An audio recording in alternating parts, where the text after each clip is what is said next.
What are the different in-house recruiting jobs? Let's find out.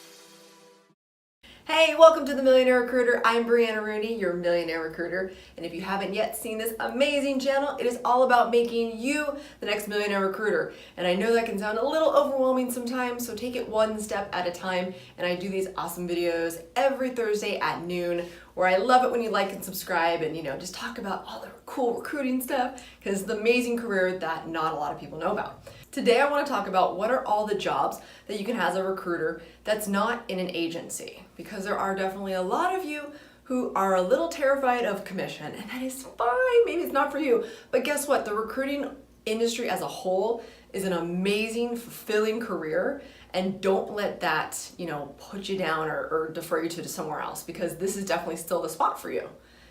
In-house, maybe that's your thing. That's a salary, maybe they do bonus, maybe they do commission, who knows, but it's definitely a salary job. Now, the reason why everyone goes, well, why don't you do that? I want to do what you do. I love the risk, I love the fun. I also like to choose who my clients are and kind of move around, because I get bored easily. So that's me. But anyways, if you want in-house, there are such amazing opportunities, and I have really good friends that do this and they love it and they swear by it. So all the different jobs, all different job titles really vary based on experience, based on company, and really what you want to do and how involved in the process you want to be.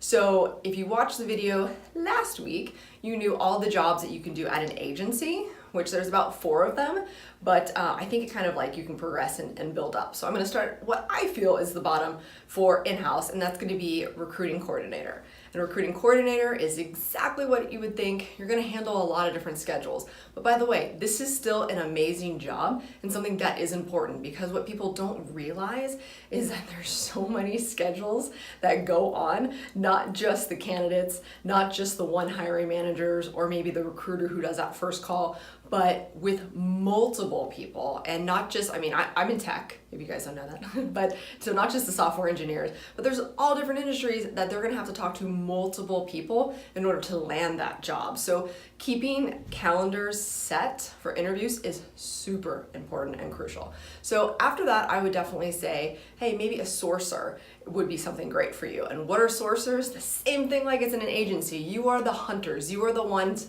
that find these amazing people for your company. I was going to say clients because I'm used to it, but no, for the company that you actually work for. And there's all sorts of teams that you can work for inside of a company too, which actually might make things interesting. And it's not just like, let's just say software engineers, not just tech. It can be account management or, whatever you guys do. So after that, I would say, then there's recruiters. And it could be a senior recruiter, recruiter lead, whatever. Or depending what company you work for, would depend on what your job really entitles. Are you doing some of the sourcing yourself? Maybe. Or are you handling the process with people like me, contingency recruiters? So a lot of companies work with us as well, even though they have their own team in-house. So you and I might get to work together, you lucky little thing. But it could be a combination of scheduling and hunting, or maybe just sifting through resumes and saying like, okay, techies, that's me. Techies sent X resume, this person looks great, I'm gonna give it a yes, and I'm sending to the hiring manager. So that's a different process that goes through really getting hired. And now you're thinking, wow, there's a lot of people in this process, this hiring process. Why are there so many people? It's because there's so many moving steps that you really have to pay attention to. And if a company is not solid at this, it's just gonna go dead. It's gone. You're not going to hire. A lot of companies actually, this is a whole other tangent, but a lot of companies do have trouble with hiring, not because they don't have good candidates. It's actually maybe the process, which again, different video.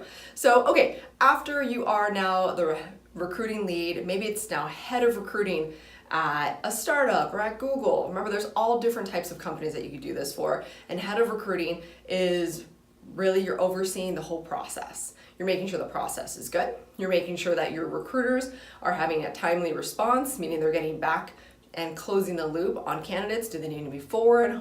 Are they passed on? Do you have to give that feedback? And you're really in charge of that whole thing, which is pretty crazy because you could really make or break a company, I think, at that level. And then you can also see talent acquisition, which is just kind of a different name. I'm not really convinced that it's a different job. And then kind of a new role that I've been seeing is a head of people or a VP of people, again, whatever that company decides to call it. And they are really in charge of the whole kit and caboodle. And it also includes big, the diversity and inclusion, making sure that their numbers are hit properly and that everyone is going through a really nice process, moving at a timely amount. And you're thinking, wait a minute, isn't that what the head of recruiting does? It can, again, it's gonna maybe overlap depending on what company, but I think the head of people, VP of people, is also a little bit of a mix of HR. They tend to have at least some knowledge in HR, or maybe they're just a recruiter who just gets it and gets what the culture is supposed to be like. And really it's the experience of the people that are coming in for interviews and making sure that they convert if that's the way they wanna go. So, all right, so many directions you can go in your recruiting career. Like I said, you saw last week, and if you haven't check out that video, go ahead and do it. What you can do in the agency with me, or others, of course, or what you can do in-house.